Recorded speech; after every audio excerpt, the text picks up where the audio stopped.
I'm gonna talk a little bit about what's going on in corn, soybean, and wheat markets. If you do have any questions, please feel free to put them in the chat, and me and Andrew will answer them after we're done. We'll take about 20 minutes on crops and 20 minutes on cattle, and then we'll let you get on your way. So the first thing that I wanted to kind of just quickly touch on is kind of what's been going on with the general economy, but then I do want to spend more time talking about specifically what's going on with wheat, corn, soybeans, and then what the price direction is both for the old crop and what we might end up seeing as we get into 2024-25 marketing year for our principal row crops in Tennessee. If you do have questions about cotton, you can also ask those for those that are in cotton producing counties. I'm not going to touch on that specifically today. But I'd be open to answering any of those questions as well. So when we look at kind of just the general economy, I'm sure this will be a review for most people. There are still some concerns when we look at inflation in the economy. The April numbers were released and it was 3.36%. Just a reminder that the Federal Reserve target rate is 2%. So we're still above that target rate. And the result of that is they keep on continuing to push back these anticipated interest rate declines. And when I say declines, I'm not thinking that there's going to be substantial reductions in 2024. I thought by about the third quarter, we'd maybe see a quarter to a 0.5% decrease in the prime rate. That may not be the case based on where the inflation numbers currently are. So again, that's going to continue to affect what we're doing in terms of our cost to borrow funds, and then also what we do in terms of marketing and management decisions. We have to really think about the cost of carrying both inputs and inventory, because there is a cost that is associated with carrying those over time. When we look at prices where they're at right now, if you're looking at corn, for example, you're looking at somewhere between 3 and 5 cents a bushel per month just on interest carrying costs based on the current value. So again, that has to be factored in there. Labor markets have loosened up a little bit. I still think they're pretty tight. It's difficult to get good quality labor, so that's something that remains a concern. The general economy, we're starting to see a slowdown. We've seen 3 quarters now where we've seen reductions in GDP growth. We peaked in the third quarter of 2023 at 4.9%, and the Q1 numbers that just came out indicate growth at about 1.6%. So again, when we were talking earlier this year, most people were anticipating a tightening up in the economic picture, and it looks like that's what we're having right now. On the government spending side of things, that still remains a concern long term. Most projections, I've seen the revised projections from the White House Budget Office, and they're still projecting near $1 trillion deficits all the way out to 2028. And so again, that does remain a long-term concern in terms of fiscal spending. The more immediate or more pressing concern in my mind remains consumer spending and consumer debt loads. We continue to be on an unsustainable path, and that's eventually going to have to be dealt with one way or another. When we think about agriculture, we are dependent, some industries more than others, on consumer expenditures to maintain prices. And so if we do end up seeing challenges with consumer spending or debt loads, I think that has reverberations throughout the ag economy in addition to the general one. One that we have been following, was talking with Andrew Muhammad earlier this week. And one thing that we've been looking at is currency exchange rates. That does provide some export headwinds. It's not the only factor that is potentially end up slowing down some of our exports. But anytime we have a higher US dollar, we have to remember that our goods and services are more expensive on the global stage. And so that does have implications when we're looking at exporting our agricultural commodities. Obviously, there's a real mess on the political scale right now. I have no idea which direction things are going to go as we enter this election cycle. I still don't think that we're going to end up having a farm bill. I know there's been some markups on the House side, and the Senate is scheduled to release their version. I think that there's some real issues in terms of budget and structure that I don't think they'll be able to bridge.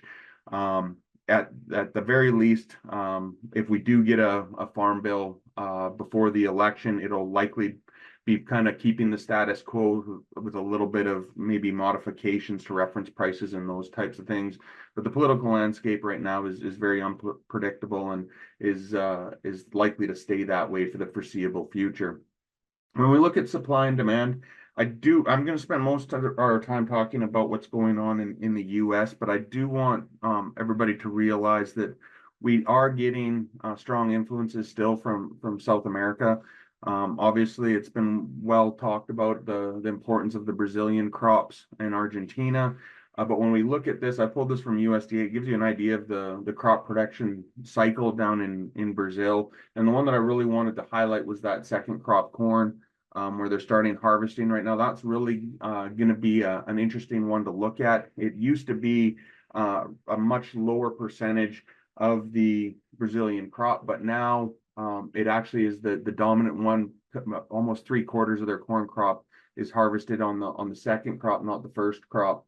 And so when we look at that, that's going to have implications for export demand. They've had some challenges down south in terms of weather, too dry in some areas, too wet in others. And so that continues to end up playing a role. So when we think about what's moving markets, yes, we are more sensitive to what's going on in North America at this time, but we're not immune from changes on the global scale. We need to make sure that we need to recognize that. This is one that I've spoken about several times for those of you that read the weekly comments. When we look at crops in drought, this is for the U.S.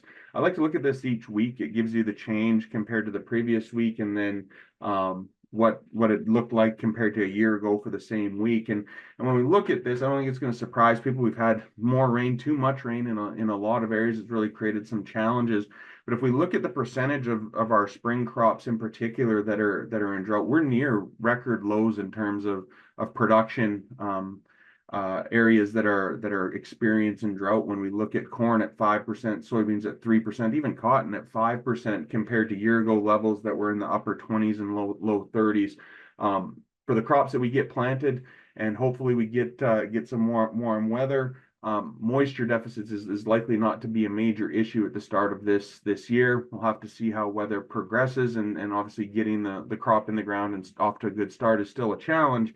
But we have to look at this in terms of a longer term outlook. Moisture conditions are looking very good in terms of a lot of the production areas that we're looking at. Winter wheat, again, is one where there is some dry spots out in Kansas and Oklahoma. But at the same time, compared to a year ago, we're sitting pretty good in terms of moisture. When we look at the 30-day weather forecast, we've got on the left-hand side here the monthly temperature outlook, and so you can look at the red is above, and then white is equal to what the norms would end up being. So when we look at this, there might be some hotter weather in the northern plains and the southern plains, but for a good chunk of the Corn Belt, there's an equal chance of being close to what we normally would. When we look at monthly precipitation, this was issued May 31st. It's a 30-day forecast. In the southeast, we're anticipated to be a little wetter than usual. But again, there's not a huge concern about drought creeping into our dominant production regions. We all know that can change reasonably rapidly. But in terms of precipitation, again, we're off to a pretty good start. When I wanted to quickly touch on wheat, it is one where we've seen a lot of movement in this market. We've seen prices come up pretty good, which will be welcome for anybody that's going to be entering wheat harvest here. I wouldn't get too overly optimistic in terms of where price direction is headed. I think we're pretty close to a top in this market, at least on the short term. I think there's some challenges, particularly with soft red winter wheat, that will restrict how far we can end up running.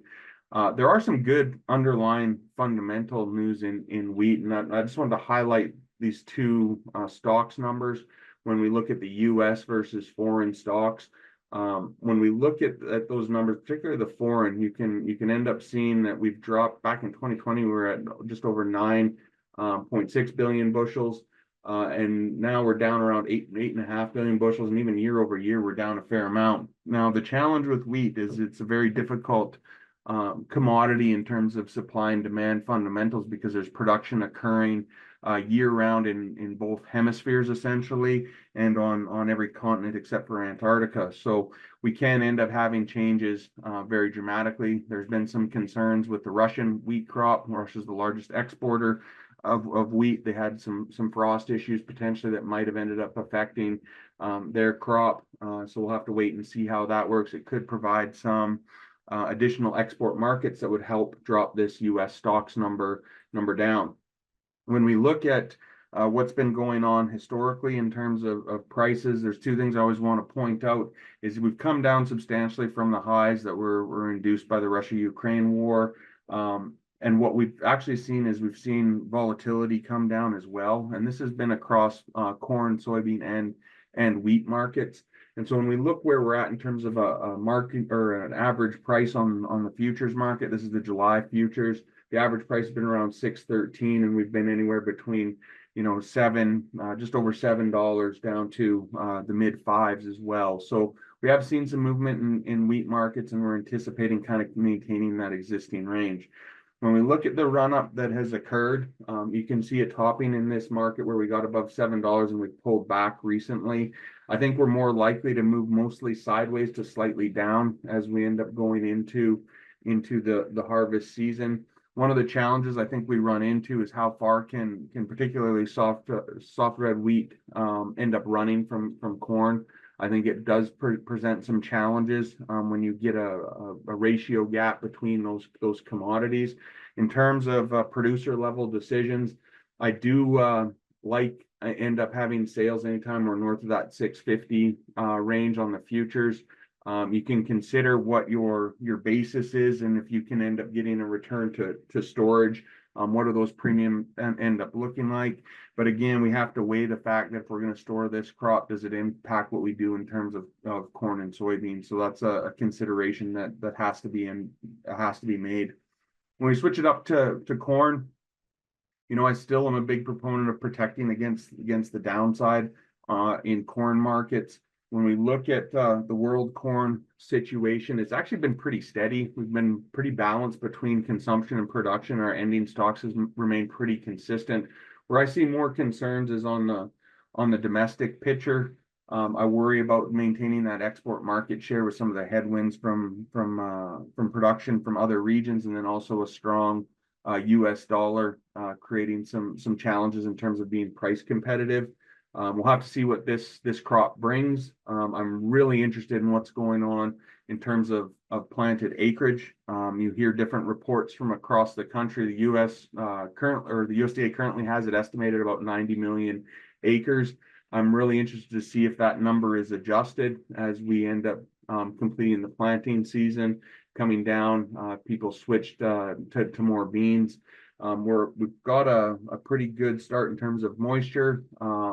But we do want to end up being cognizant of potential changes as we move later into the production year, particularly in areas where we've been late on our planting. I still think that Brazil is going to be an important component to where prices move. One of the things that we have noticed is kind of export demand has been reasonably lukewarm recently. A lot of that is I don't think there's really a scare of having short supplies both on the global and on the U.S. side. And so again, I think there's not really an incentive to people rush out and purchase corn at the current prices. I think we do need to maintain that export price competitiveness if we're going to end up maintaining prices where we are. When we look at our safety net, this is something that I always like to end up talking about. It doesn't really have direct marketing implications, but it does give you an indication of where our risk exposure is. We always want to look at our crop insurance price and what our marketing year average price is. The crop insurance price gives us an in-season safety net, and then our marketing year average price kind of gives us an indication if there's a likelihood of getting payments out of ARC or PLC at this juncture. It seems very unlikely that we will end up getting payments out of those programs. Again, when we look at historic volatility, I was mentioning this a lot in our winter meetings. But when you look at periods of high prices, high volatility, we've exited that period now where we're higher than where we were if you look back to that 2014 to 2019 range. But we're actually, from a profitability standpoint, probably behind that just because of the inflationary pressures. Now, when we're talking about formulating price expectations, I think it's important that you have to end up having some realization of the pricing environment that we're in. It's unlikely that we're going to see prices spike back up. We're probably going to see them move mostly sideways when we're talking about the futures market. And so again, we can develop strategies either through options or through contracts or futures that can be more beneficial if we know that if we think that prices are going to move mostly sideways versus having high degrees of volatility. And so when we look at this, again, entering a lower price, lower volatility time frame, it does give us some information that we can base decisions on. When we look at basis, I hate throwing this one up because it's for the entire state, which is kind of counterintuitive to the benefits of looking at basis. There's some bigger challenges when you look at kind of upper middle Tennessee in terms of basis. You get a weaker basis, and then in southern middle, you're going to get a stronger basis. So again, you do get counteracted in terms of what basis is going on. But I think it's really important to understand your local market conditions and where you can obtain premiums. They're maybe a little harder to find than we have seen in the past, but we want to make sure that we're looking at those. One thing I do want to quickly show, and this goes to the old crop, which is the black line. That's the July contract versus the December contract. There still is a risk and time premium that's embedded in the December contract. And so when we look at that 460 range, we might not like that price, but we will eventually see convergence between old and new crop here. And it's likely going to be on the downside unless we end up getting some supply disruptions either here or down in South America. And so again, when we look at where we have been trading, the market is looking somewhere in that 440 to that 460 range, I think is where we're gonna kind of end up moving sideways. When we look at soybeans, again, I think you have to be really cognizant of where we are on a supply standpoint and some of the concerns that are looming. This is a completely different picture than what we've seen in corn markets on the global side of things. You can look at those ending stock numbers. We've been outproducing our annual consumption on a global scale. And what we've seen is those stocks end up increasing from 3.5 billion bushels back in 2019 all the way up to 4.72 projected for this year. Now, the one thing that we always have to think about in terms of soybeans is there's only 3 countries that really produce a meaningful amount of soybeans. That's the US, Brazil, and Argentina. And so again, they can be more susceptible if a drought or production disruption hits one of those countries. But if USDA forecasts are accurate, this would end up implying some downward price pressure for soybeans as we continue through this year. US picture is similar, where we're building up stocks relative to production. And so again, I think that's something that is important. US acreage estimate that'll come out in June, I think is going to be real important. Did we end up getting all the corn and cotton planted, or did people switch over to beans? That is at 86.5 million acres nationally. It would not surprise me if that came up again when we end up looking at the final numbers that they'll end up releasing. When we look at export share, we are likely to lose some export share. It's not all bad news. I think there are some opportunities. It's probably not going to be a price increase for this year, but there are some interesting things that are being done in terms of biofuels, adding additional crush capacity, and then potentially having soybeans and ethanol playing a role in sustainable aviation fuel. So that'll be something to worth watching as we look at price direction, because I do think that it's going to be challenging for soybeans to maintain that export share. I think South America is going to provide some pretty strong competition as we move into 2024 into 2025. Again, we look at the crop insurance price and marketing year average price in terms of where our risk protection starts. And again, when we look at prices down from the highs in a lower volatility or tighter trading range, when we're looking at 2024, I think, again, we have to factor that in. I get more worried about the downside in soybeans on the future side of things. I think it's something that it's really important to get a floor under these prices. And then we can hopefully end up having that minimum price, whether it's just a straight contract, or you could use an option to end up getting that floor price. When we look at, again, July versus November, it's a little bit different picture than when we were looking at corn. If you thought about how corn ended up looking for the old crop versus the new crop, we had new crop prices higher than old crop. That's not the case with soybeans. We have the July contract in black, and then the green and red one is the November one.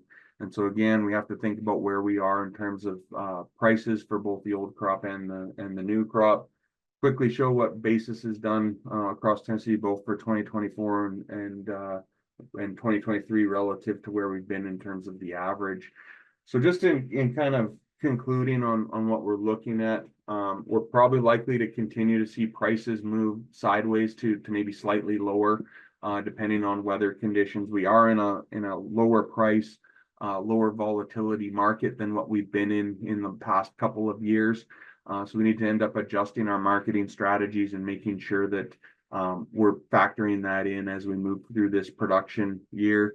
I spoke extensively in our winter meetings about disaggregating the futures and basis. Again, it's not to say that we need to use futures or options, but we can end up accomplishing the same thing through contracts. What I like about disaggregating the futures component and the basis component of the cash price is you essentially get two different rolls of the dice in terms of securing a price. So you can protect the futures either through using a futures contract or an HTA, and then set the basis later, or vice versa. I like the ability to end up having two stabs at that price component that makes up the cash price.